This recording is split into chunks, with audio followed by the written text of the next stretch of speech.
Hello friends, आज हम लोग देखने वाले हैं क्रिमिनोलॉजी एंड पेनोलॉजी। नया हमारा सब्जेक्ट है क्रिमिनोलॉजी और पेनोलॉजी। तो क्रिमिनोलॉजी को हिंदी में कहते हैं अपराध शास्त्र और पेनोलॉजी को कहते हैं दंड शास्त्र। तो हम सबसे पहले क्रिमिनोलॉजी को ही पढ़ लेते हैं कि क्रिमिनोलॉजी कहते किसे हैं। तो इस वीडियो में हम लोग देखने वाले हैं क्रिमिनोलॉजी मीनिंग क्या है, क्रिमिनोलॉजी की डेफिनेशन क्या है, नेचर और स्कोप क्या है, और साइंटिफिकली अगर देखें तो साइंस ऑफ क्रिमिनोलॉजी, क्रिमिनोलॉजी की साइंस क्या है, विज्ञान क्या है उसके पीछे। साथ में हम देखेंगे इंपॉर्टेंस ऑफ क्रिमिनोलॉजी। तो चलिए शुरू करते हैं।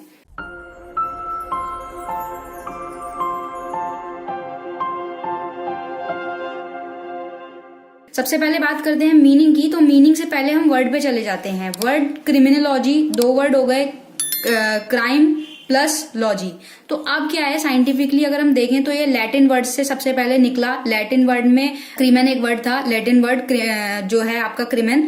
तो क्रिमेन का इंग्लिश में मीनिंग होता है क्राइम और हिंदी में इसको बोलते हैं अपराध। और जो लॉजी वर्ड है वो इंग्लिश का वर्ड है, वो लैटिन वर्ड नहीं है, वो इंग्लिश का वर्ड है। तो क्राइम प्लस लॉजी क्रिमिनोलॉजी बना, जहां पर हम क्राइम क्यों होता है उसकी स्टडी करते हैं। ठीक है। मीनिंग, तो मीनिंग क्या दे रखा है, मीनिंग ये दे रखा है कि क्रिमिनोलॉजी का मीनिंग ये है कि जहां पे स्टडी ऑफ क्राइम हो, क्राइम की स्टडी होती है। कोज ऑफ क्राइम, वो कौन से रीजन है जिनसे क्राइम हुआ, क्राइम्स की जो प्रॉब्लम्स है वो, प्रिवेंशन है, और इफेक्ट क्या है, और साथ में पनिशमेंट देखेंगे कि क्रिमिनल के लिए क्या और सोसाइटी पे उसका क्या ट्रीटमेंट पड़ता है। साथ में इनइफिशिएंट ट्रीटमेंट ऑफ जुवेनाइल, जुवेनाइल जो है जो छोटे बच्चे क्राइम कर देते हैं वो, प्लस अडल्ट, दोनों के लिए क्या रीजन रहता है, क्या क्रिमिनल बिहेवियर रहता है, पनिशमेंट क्या रहती है। हम सभी ये जानते हैं कि हमारी थ्योरीज के बेस पे पनिशमेंट मिलती है। तो उसमें एक थ्योरी रहती है रेफॉर्मेटिव थ्योरी। अपने इंडिया में उस पर ही ज्यादा जोर दिया जाता है रेफॉर्मेटिव थ्योरी को, जिसको हिंदी में हम कहते हैं सुधारात्मक। सुधारात्मक नाम से ही पता चल रहा है, रिफॉर्म करना, सुधार करना। तो वो पैटर्न देखेंगे क्रिमिनल के लिए और सोसाइटी के लिए, दोनों चीजें क्या रहती हैं। डेफिनेशन बात करते हैं। डेफिनेशन, इसकी डेफिनेशन में कोई सर्टेनिटी नहीं है, कोई सर्टेन एक डेफिनेशन नहीं है कि इसको यही इस तरीके से होगा। तो इसमें बहुत सारे जो क्रिमिनोलॉजिस्ट हैं उन्होंने अपनी अलग अलग डेफिनेशन दी है। तो अकॉर्डिंग टू सेलिन की बात करें, इन्होंने ये बोला कि जो लॉ मेकिंग है, लॉ बना, लॉ ब्रेकिंग है, फिर उसके रिएक्शन, जो भी पॉइंट्स ऑफ व्यू हैं, ठीक है, उसको कंट्रोल करने के जो भी मेथड हैं, ऑब्जेक्ट हैं, जो भी चीजें हैं, तो यूजफुल जो भी ऑब्जेक्ट हैं वो हम क्रिमिनोलॉजी में देखते हैं। उसके बाद बात करी अकॉर्डिंग टू सदरलैंड ने। सदरलैंड ने क्या चीज बोली, इन्होंने ये चीज बोली कि जैसे आप अगर एक बात करते हैं क्रिमिनोलॉजी की, तो क्रिमिनोलॉजी क्या, क्रिमिनोलॉजी में ये होता है कि रिगार्डिंग क्राइम, और इन्होंने एक तरीके से क्राइम को ना सोशल फिनोमिना, सामाजिक घटना के रूप से इन्होंने जोड़ दिया कि क्राइम जो है एक तरीके से कहीं ना कहीं समाज से निकल के बना और सामाजिक के रूप में ही धारण करता है। उन्होंने ये बात कही कि जो क्राइम है ना, क्राइम और सोसाइटी के बीच में एक रिलेशन रहता है। और जब हम मतलब क्राइम से रिलेटेड कोई भी चीज पढ़ते हैं तो हमें साथ में ये भी देखना होता है कि सोशल फिनोमिना क्या था और क्या है। इनडायरेक्टली इन्होंने यही बोला कि जो भी अपनी की आपके सोसाइटी की या अपने सोसाइटी की फिनोमिना वगैरह होते हैं, उनके संबंध में ही जो है क्रिमिनोलॉजी को देखा जाता है। उसके बाद जो कृष्ण अय्यर जी हैं, अपना जस्टिस अय्यर जी हैं, उन्होंने ये बोला कि इसमें ये देखा जाता है number of judgement point to be noted, sympathy वगैरह, अप्रोच वगैरह, ये सब चीजें देखी जाती हैं। साइंटिफिक सिस्टम वगैरह जो है, not only on the crime but also the criminal crime के साथ साथ क्रिमिनल भी क्या साइंटिफिक चीजें हैं, वो सारी चीजें हम देखते हैं। इन शॉर्ट में हम यही समझ सकते हैं क्रिमिनोलॉजी को कि क्रिमिनोलॉजी क्या है, branch of science which deal with the crime, जो कि क्राइम और क्रिमिनल्स के बीच को डील करती है। साथ में ये पनिशमेंट और ट्रीटमेंट क्या है कि क्रिमिनल को पनिशमेंट मिलनी चाहिए या क्या मिलना चाहिए। तो इस तरीके से इसको हम समझ सकते हैं।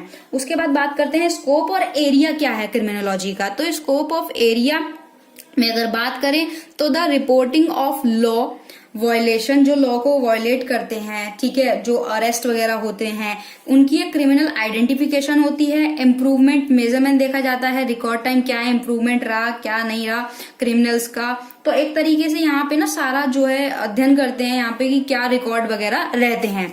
उसके बाद बात करते हैं सेकंड पॉइंट पे। सेकंड पॉइंट में क्या है, एक कंपैरेटिव स्टडी होती है लॉ की, वेरियस कंट्री में, अलग अलग कंट्री में होती है, जो कि उनके सोशल और इकोनॉमिक और पॉलिटिकल पॉलिटिकल सिस्टम से रिलेटेड रहती है। अप्रोच करती है ट्रांजेक्शन ऑफ डेवलपिंग कंट्रियां जो है ना, जो विकसित देश हैं, उनमें भी एक तरीके से पारंपरिक रूप से, पहले आपको पता होगा कि जब मुगलों का शासन था तो उसमें क्या होता था, उसमें उन लोगों का जो भी ट्रेडिशन था उसके हिसाब से देखा जाता था।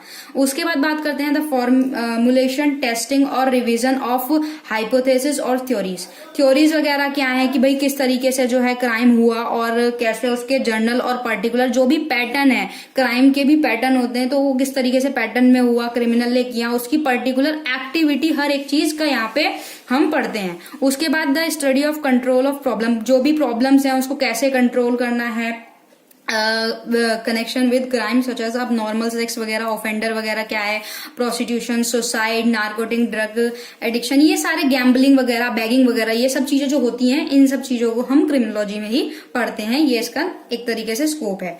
उसके बाद the study of implementation of law, enforcement and operation of special law such as habitual offender. जो हैबिचुअल ऑफेंडर होगा वो क्या है, तो इसमें बेसिकली हम ये सारी चीजें देखते हैं कि इस तरीके की चीजें कैसे होती हैं। वैसे इसका स्कोप जो है बहुत बड़ा है, काफी सारी चीजों को कवर करता है क्रिमिनोलॉजी। इसमें मेजर करा जाता है ट्रीटमेंट क्या रहेगा ऑफेंडर पे, उसकी पनिशमेंट क्या रहेगी, या जो भी उसके एक्टिविटीज थी उनके सारे चीजों को देखा जाएगा, ट्रायल वगैरह होगा, डिस्पोज वगैरह होगा, ये सारी चीजें होती हैं। तो इसका स्कोप बहुत बड़ा है, पूरा क्राइम को देखता है, क्रिमिनल की एक्टिविटी, हर एक चीज, उसके पीछे की साइंस क्या है, वो सारी चीजों को देखता है। उसके बाद बात करते हैं इसका नेचर क्यों है, नेचर कैसा है। तो नेचर ऑफ क्रिमिनोलॉजी और पॉसिबिलिटी ऑफ साइंस की अगर से देखें तो क्रिमिनोलॉजी एक तरीके से डिफरेंट साइंस है। डिफरेंट साइंस कैसे है, अदर साइंस जो होती है उससे एक डिफरेंट साइंस है, डिफरेंट चीज देखने को मिलती है। क्योंकि अब मान लीजिए अगर एक रीजन, और हर केस में अलग रीजन होता है, अलग कारण होता है। अब एक तरीके से हम मर्डर को यहाँ पे लेके चलें तो मर्डर क्या है, डिफरेंट तरीके से होगा, डिफरेंट केस में डिफरेंट तरीके से होगा। कोई भी एक यूनिवर्सल प्रिंसिपल जो है वो सेट नहीं है कि भाई इस वजह से मर्डर हुआ है तो बस यही कॉज होंगे, ये रीजन होंगे, ऐसा कुछ जरूरी नहीं है। क्योंकि ह्यूमन का जो बिहेवियर है वो अलग हर व्यक्ति का अलग अलग बिहेवियर होता है, और हर व्यक्ति का हाईली सेंसिटिव, बहुत ही ज्यादा सेंसिटिव होता है। किस तरीके से मतलब छोटे छोटे इशू पे क्या होता है, मर्डर कर देते हैं, छोटी छोटी बात पे मर्डर कर देते हैं, उन्हें गुस्सा बहुत ज्यादा आता है। तो ह्यूमन का बिहेवियर ना चेंज होता रहता है। तो उस तरीके से यहाँ पे देखने को मिलता है कि मर्डर जो भी कमेंट होते हैं उसमें बहुत सारी वैरायटी देखने को मिलती है। रिट्रीब्यूशन, मान लो किसी से लालच की वजह से मार दिया, कोई प्रॉपर्टी की वजह से मार दिया। कई बार ऐसे केस भी सुनने में आते हैं कि 1-2 रुपए के पीछे किसी को मार देते हैं, इतनी सी बात पे मर्डर हो जाता है। तो ह्यूमन जो है ना बहुत ही ज्यादा इस चीज में, उसका बहुत ही सेंसिटिव नेचर है, वो कंट्रोल्स नहीं कर पाता अपने इमोशन को, इस तरीके से कर सकता है। तो इसी में थ्योरी में क्या है कि अलग अलग ह्यूमन का अलग अलग बिहेवियर होता है, उसी वजह से अलग अलग केस में अलग अलग रहता है। तो इसके लिए कोई सर्टेनिटी, एक मतलब यूनिवर्सल प्रिंसिपल नहीं बनाया जा सकता। इसको देखा जा सकता है कि बहुत सारे कॉज होते हैं, बहुत सारे मोटिव होते हैं। बेसिकली लोग बाग जरा सी बात पे, छोटी छोटी बात पे और छोटे छोटे से प्रॉपर्टी इश्यूज के लिए एक दूसरे का मर्डर भी कर देते हैं। तो वो सारी चीजें, इसका जो नेचर है ना, उसमें साइंस पीछे की यही है कि इसकी साइंस को एकदम डिफाइन नहीं कर सकते, क्योंकि हर बंदे का अलग अलग नेचर होता है, हर पर्सन टू पर्सन डिपेंड करता है उसका नेचर क्या है, उसका सेंसिटिव पॉइंट क्या है। तो ये इसका नेचर होता है। उसके बाद बात करते हैं importance of study of criminology. इसकी स्टडी इंपॉर्टेंट क्यों है, तो importance of the study of criminology, इसके लिए हम नेक्स्ट वीडियो बनाएंगे जिसमें हम इसको पूरे अच्छे से पढ़ेंगे कि क्यों इतना जरूरी है। अभी हम ऊपर से देख लेते हैं क्यों जरूरी है। तो इसलिए जरूरी है to know the actual amount spend in the year of controlling the crime. Crime के ऊपर उस एक मतलब वर्ष में कितने जो पैसे खर्च हुए उन सबका ब्यौरा होता है। To know the reason which make man a criminal, वो रीजन जानने होते हैं कि किस रीजन से जो मैन है, जो ह्यूमन है, वो क्रिमिनल बना। Knowledge of criminology essential professional person के लिए भी, जो पेशेवर वगैरह हैं उन लोगों के लिए भी, और जो सोशल वर्कर हैं उनको भी इस चीज की नॉलेज होनी चाहिए। क्रिमिनोलॉजी की नॉलेज एसेंशियल ऑफ लेजिस्लेचर, जो विधायिका है हमारे देश की, उसको भी होनी चाहिए। क्रिमिनोलॉजी की जो नॉलेज है वो पुलिस ऑफिसर, जो पुलिस अधिकारी हैं, उनको भी होनी चाहिए। कोई भी क्राइम होता है या कुछ भी ऐसा होता है तो उसमें सबसे पहले जो भी होता है, एक पुलिस ऑफिसर को ही तो देखना होता है ना कि किस कॉज में क्या क्या सुसाइड है या मर्डर है, तो वो सारी चीजें, इसलिए उसके लिए नॉलेज जरूरी है क्रिमिनोलॉजी की। Criminology is necessary for magistrate जो है, जज जो है हमारे, और जो हम जैसे अपना स्टूडेंट ऑफ लॉ हैं, जो लॉ के स्टूडेंट्स वगैरह हैं, उन लोगों को लिए भी जानना जरूरी है। Knowledge of criminology is necessary to novel technique क्या है क्राइम और पनिशमेंट की, ये सब चीजें जाननी जरूरी है। इस टॉपिक को, importance of study of criminology को हम दूसरी वीडियो में पूरा अच्छे से पढ़ेंगे।